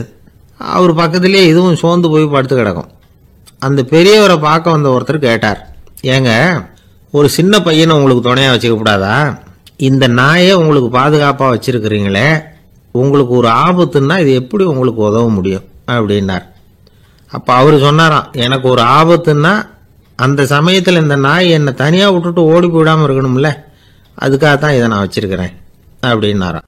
ஒரு தடவை நாரதர் ஒரு தெரு வழியாக போய்கிட்டு இருந்தார். வழியில் ஒருத்தர் வேத சாஸ்திரம்லாம் படிச்சுக்கிட்டு உட்காந்துருந்தார். அவர் நாரதரை பார்த்து, எங்கே போயிட்டு இருக்கிறீங்கன்னு கேட்டார். கடவுளை பார்த்துட்டு வரலாம்னு போயிட்டு இருக்கிறேன் அப்படின்னார் நாரதர். அப்படின்னா அவர்கிட்ட எனக்கு எப்போ முக்தி கிடைக்கும்னு கேட்டுட்டு வாங்களேன் அப்படின்னார் இவர். சரி, கேட்டு வரேன் அப்படின்னு சொல்லிவிட்டு நாரதர் நடந்தார். கொஞ்ச தூரத்தில் ஒரு மரத்தடியில் ஒரு தொழிலாளி செருப்பு தைச்சிக்கிட்டு உட்காந்துருந்தார். அந்த ஆளும் அதே மாதிரி கேட்டுக்கிட்டார், எனக்கு எப்போ முக்தி கிடைக்கும்னு கடவுள்கிட்ட கேட்டுக்கிட்டு வாங்களேன்னார். அவர்கிட்டையும் சரின்னு சொல்லிவிட்டு நாரதர் நேராக வைகுண்டத்துக்கு வந்து சேர்ந்தார். கடவுளை பார்த்தார். இவங்க 2 பேரும் சொல்லி அனுப்பின விஷயத்தை பற்றி கேட்டார். அதுக்கு கடவுள் சொன்னார், அந்த செருப்பு தைக்கிற தொழிலாளி உடல் நீத்ததும் உடனே என்னை வந்து அடைவான். ஆனால் அந்த சாஸ்திரம் படித்த ஆள் இப்போதைக்கு என்கிட்ட வந்து சேரமாட்டான். அவன் இன்னமும் பல பிறவிகள் எடுத்து அங்கேயே இருக்க வேண்டி இருக்குது. எப்போ இங்கே வந்து சேருவான்னு எனக்கே தெரியாது அப்படின்னார். நாரதருக்கு இதோட ரகசியம் என்னங்கிறது புரியல. எனக்கு ஒன்றும் புரியலையேன்னாரான் கடவுள்கிட்ட. சீக்கிரம் புரிஞ்சுக்குவே, நீ திரும்பி போகிறப்போ நான் இங்கே வைகுண்டத்தில் என்ன செஞ்சுக்கிட்டு இருக்கேன்னு கேட்டால், ஒரு ஊசியின் துவாரத்தில் ஒரு யானையை கோத்துக்கிட்டு இருக்கிறேன்னு அவங்கக்கிட்ட சொல்லு அப்படின்னார் கடவுள் சிரிச்சுக்கிட்டே. நாரதர் பூமிக்கு திரும்பினார். கடவுளை பார்த்தீங்களா, எப்படி இருக்கார் அப்படின்னு விசாரித்தார். வேத சாஸ்திரம் படித்தவர். ஓ பகவானா, அவர் யானையை ஊசியின் காதில் நுழைச்சிக்கிட்டு இருக்கிறார் பார்த்தேன்னார் நாரதர். ஊசி காதில் யானையா, அது எப்படி முடியும்? நீங்கள் சொல்கிறத நான் நம்ப மாட்டேன்னு விட்டார் அவர். சரி, இந்த ஆளுக்கு இறைவன் பேரில் நம்பிக்கை இல்லை அப்படிங்கிறத நாரதர் புரிஞ்சுக்கிட்டார். அடுத்தபடியாக அந்த தொழிலாளி இருந்த இடத்துக்கு போனார். இறைவனை பார்த்தீங்களான்னு கேட்டார் அவர். பார்த்தேன், ஒரு ஊசி துவாரத்தில் யானையை கோத்துக்கிட்டு இருந்தார் அப்படின்னு சொல்லிவிட்டு நாரதர் அந்த ஆள் முகத்தை கவனித்தார். அந்த தொழிலாளி இதை கேட்டுட்டு கொஞ்சம் கூட ஆச்சரியப்படலை. அவரால் முடியாத காரியம் கூட உண்டானார். என்ன இப்படி சொல்கிற, ஊசியின் துவாரத்தில் யானையை கோக்க முடியும்னு நீ நம்புறியா அப்படின்னு கேட்டார் நாரதர். நிச்சயமாக நம்புறேன்னார் அவர். அது எப்படி அப்படின்னு கேட்டார் இவர். இதோ பாருங்க, நான் இந்த ஆலமரத்தடியில் தான் தினமும் உட்காந்துருக்கிறேன். தினமும் இந்த மரத்திலிருந்து எவ்வளவோ பழம் கீழே விழுது. இந்த பழத்தில் இருக்கிற ஒவ்வொரு விதையிலேயும் உள்ள ஒரு ஆலமரம் இருக்குது. ஒரு சின்ன விதைக்குள்ள ஒரு பெரிய ஆலமரம் இருக்க முடியுங்கிறப்ப ஊசி துவாரத்துல கடவுள் வந்து யானையை நுழைய வச்சாருங்கிறத ஒத்துக்கிறதுல என்ன கஷ்டம் இருக்கு அப்படின்னு ரொம்ப சர்வசாதாரணமா பதில் சொன்னாராம் அந்த தொழிலாளி. நாரதர் யோசனை பண்ணார், இந்த தொழிலாளி வேத சாஸ்திரங்களை எல்லாம் படிக்கலைன்னா கூட அறிவுபூர்வமா சிந்திச்சு இறைவனை நம்புறான். அதனாலதான் கடவுள் இந்த ஆளுக்கு சீக்கிரம் முக்தி கிடைக்கும்னு சொன்னார் அப்படிங்கிறத புரிஞ்சுக்கிட்டாராம். இந்த கதையில வர்ற கடவுள், நாரதர், வைகுண்டம் இதெல்லாம் ஒரு பக்கம் இருக்கட்டும், ஒரு சின்ன விதைக்குள்ள ஒரு பெரிய ஆலமரம் தூங்கிக்கிட்டு இருக்கு அப்படிங்கிற உண்மை, அந்தரத்துல 1000 கிரகங்கள் சுத்திக்கிட்டு இருக்குங்கிற உண்மை, இதெல்லாம் வந்து நாம பார்த்துக்கிட்டு தானே இருக்கிறோம். இந்த உண்மைகள் வந்து அதிசயமா நமக்கு தெரியறதுனால அதை வந்து நம்பாம இருந்துட முடியாது. இயற்கையை பரிபூர்ணமாக நம்புங்கள், அந்த நம்பிக்கையே நம்ம வாழ்க்கைக்கு ஆதாரம் அப்படிங்கிறத விளக்கறதுக்காக தான் இந்த கதை. இந்த காலத்துல நம்ம பிள்ளைங்களுக்கெல்லாம் இது மாதிரி நம்பிக்கை அதிகமாகவே இருக்குது. ஒரு நாள் ஒரு சின்ன பையன்கிட்ட கேட்டேன், ஏன்பா கடவுள் வந்து ஒரு பானைக்குள்ள ஒரு யானையை நுழைய வச்சுட்டாருன்னு சொன்னா அதை நீ நம்புவியா அப்படின்னு கேட்டோம். நம்புவேன் சார், அது ஒன்றும் பெரிய அதிசயம் இல்லைன்னா. எப்படிறான்னு கேட்டோம். எப்படின்னா அந்த பானை வந்து அந்த யானையை விட பெருசா இருந்திருக்கும், அவ்வளவுதான் அப்படின்னு சொல்றான். ஒரு தீக்குச்சி தீப்பெட்டியை பார்த்து கேட்டுதான், நாம 2 பேரும் தானே உரசிக்கிறோம், ஆனா நான் மட்டும் தீ பிடிச்சி எரிஞ்சு போறேன், நீ அப்படியே இருக்கிறியே அப்படின்னு தான். அதுக்கு தீப்பெட்டி சொல்லி இருக்குது, உனக்கு தலையில கணம் இருக்கு அதனால அழிஞ்சு போற அப்படின்னு தான். எப்படி இருக்கு பாருங்க இந்த பதில். தலையில கணம் உள்ளவங்க யாருமே சரியா இருக்க முடியாது. எவ்வளவு பெரியவங்களா இருந்தாலும் சரி, ரொம்ப கஷ்டம்தான் அது. கர்வம்ங்கிறது கூடவே கூடாது. இதை விளக்கறதுக்கு மகான் ஒருத்தர் ஒரு சம்பவத்தை சொல்றார்.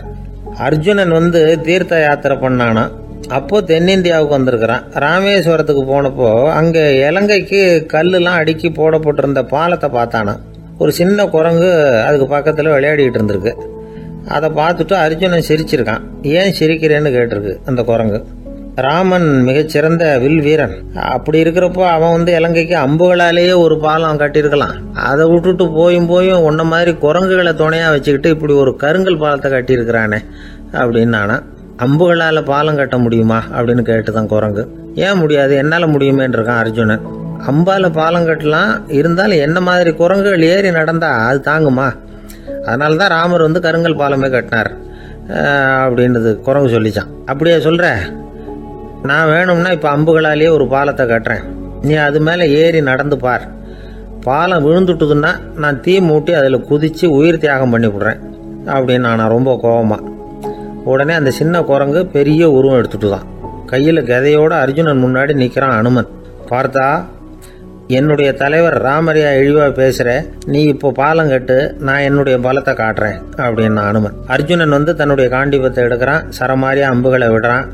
அதெல்லாம் ஒன்னோட ஒன்று கோத்துக்கிட்டு அப்படியே பாலம் மாதிரி நிற்கிது. அர்ஜுனன் தலை நிமிர்ந்து நின்னான். அனுமன் வந்து உயர கிளம்பி அங்கேருந்து பாலத்தில் வந்து பொத்துன்னு இறங்கினான். பாலம் அப்படியே நொறுங்கி போச்சு தூள் தூளா. என்ன அர்ஜுனா, இப்போ என்ன செய்ய போற அப்படின்னு நான் ஏளனமா. அர்ஜுனன் தலையை தொங்க போட்டுக்கிட்டான். சொன்னபடி தீ மூட்டி அதில் குதிக்கிறதுக்காக 3 தடவை சுற்றி வந்தான். அப்போ கிருஷ்ணர் அங்கே வந்தார். என்ன அர்ஜுனா, என்ன நடக்குது, என்ன இது அப்படின்னு ஒன்றும் தெரியாத மாதிரி கேட்டார். அர்ஜுனன் வாயை திறக்கிறதுக்கு முன்னாடி அனுமன் வாயை திறந்தான், நடந்ததை சொன்னான். அர்ஜுனன் சவால் விட்டபடி உயிர் திறந்தே ஆகணும்னா அனுமன். கிருஷ்ணர் யோசனை பண்ணார், நல்லது, இந்த சவால் விட்டதுக்கும் நடந்ததுக்கும் யார் சாட்சி? பெரியவர் ஒருத்தரை சாட்சியா வச்சுக்கிட்டல்லவா நீங்க இந்த போட்டியை நடத்தி இருக்கணும் அப்படின்னார். அதனால என்ன, இப்ப மறுபடியும் அந்த போட்டியை நடத்தி விட்டா போச்சு, என்னால் அந்த அம்பு பாலத்தை நொறுக்க முடியாதா அப்படின்னு அனுமன். சரி, இப்ப மறுபடியும் அது நடக்கட்டும்னார் கிருஷ்ணர். அர்ஜுனன் அம்பு பாலம் அமைச்சான். அனுமன் ஏறி குதிச்சான். பாலம் அசைஞ்சு கொடுக்கவே இல்லை, அவ்வளவு உறுதியா இருக்கு. இப்ப அனுமன் தலையை குனிஞ்சுக்கிட்டான். அர்ஜுனன் நன்றியோட நிமிர்ந்து பார்த்தான். கிருஷ்ணருடைய தோள்கள்லையும் முதுகள்லையும் ரத்தம். என்ன சுவாமி, என்ன நடந்ததுன்னு நான் பதறி போய், உன் அம்பு பாலத்தை நான் தான் முட்டு கொடுத்து தாங்கிட்டு இருந்தேன். அனுமன் குதிச்சப்போ என் மேலே ஏற்பட்ட காயங்கள் இவை. பின்ன உன்னுடைய அம்பு பாலத்தினாலேயா பாலம் நின்னுதுன்னு நினைக்கிற அப்படின்னாராம். முதல்ல வந்து அர்ஜுனன் அப்புறம் அனுமன் 2 பேருக்குமே கர்வ பங்கம் ஆயிட்டு தான்.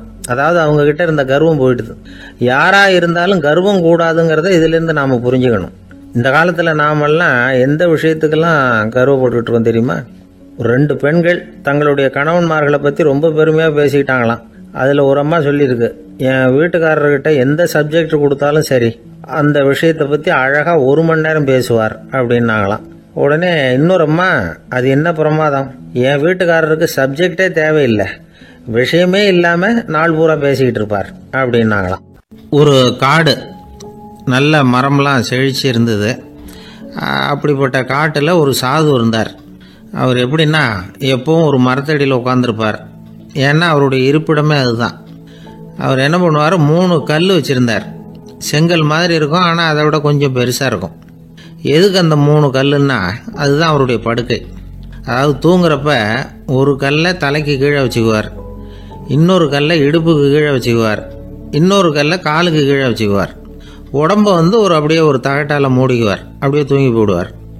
மழை பெய்யுதுன்னு வச்சுங்க, அவர் உடம்பு 3 கல் மேலே இருக்குதா, அதனால் தண்ணி அடியில் ஓடி போடும், உடம்பு நனையாது.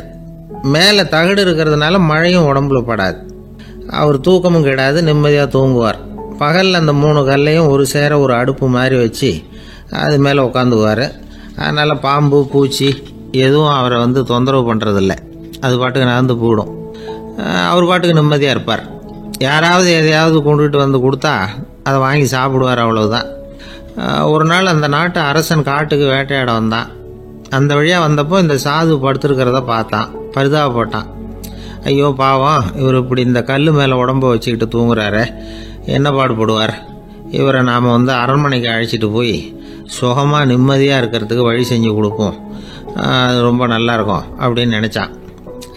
அப்படி நினச்சிக்கிட்டே அரண்மனைக்கு வந்துட்டான். அதுக்கப்புறம் ஒரு பல்லக்கையும் 2 சேவகர்களையும் காட்டுக்கு அனுப்பி அந்த சாதுவை மெதுவாக இங்கே அழைச்சிட்டு வந்துடுங்க அப்படின்னு சொல்லி அனுப்பி வச்சான். இவங்க போய் அவர்கிட்ட விவரத்தை சொன்னாங்க. எனக்கு என்னத்துக்கு அரண்மனை வாசம் அப்படின்னார். இருந்தாலும் மன்னர் உத்தரவு, நீங்கள் அவசியம் வரணும் அப்படின்னாங்க இவங்க. சரின்னு சொல்லிவிட்டு வேறு வழி இல்லாமல் புறப்பட்டார். புறப்படும் பொழுது என்ன பண்ணாருன்னா, மறக்காமல் அந்த 3 கல் ஒரு தகடு அதையும் எடுத்து பல்லக்கில் வச்சுக்கிட்டார். என்னத்துக்கு இதையெல்லாம் எடுத்து வைக்கிறாரு அப்படின்னு சொல்லி அவங்க யோசனை பண்ணாங்க. இருந்தாலும் அதை பற்றி ஒன்றும் கேட்கல. பேசாமல் அவரை அழைச்சிட்டு போய் அரண்மனையில் விட்டுட்டாங்க. அரசன் ஓடி வந்தான், வரவேற்றான், அறுசுவை உணவு படைத்தான். அவர் படுக்கிறதுக்கு தங்க கட்டில், பட்டு மெத்தை, இப்படி எல்லாம் ஏற்பாடு பண்ணி வச்சான். இங்கே படுத்து ஓய்வு எடுத்துக்குங்க அப்படின்னு சொல்லிவிட்டு அவன் பாட்டு போயிட்டான்.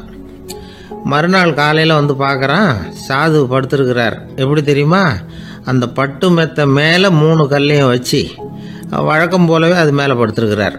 அதுக்கு மேலே தகடு. அரசன் பார்த்துட்டு அதிர்ச்சி ஆயிட்டான். என்ன சுவாமி இப்படி அப்படின்னா, சாது சொன்னார், எனக்கு தேவையும் இல்லை குறையும் இல்லை, எல்லா இடத்துலையும் எனக்கு ஒரே மகிழ்ச்சி தான் அப்படின்னார்.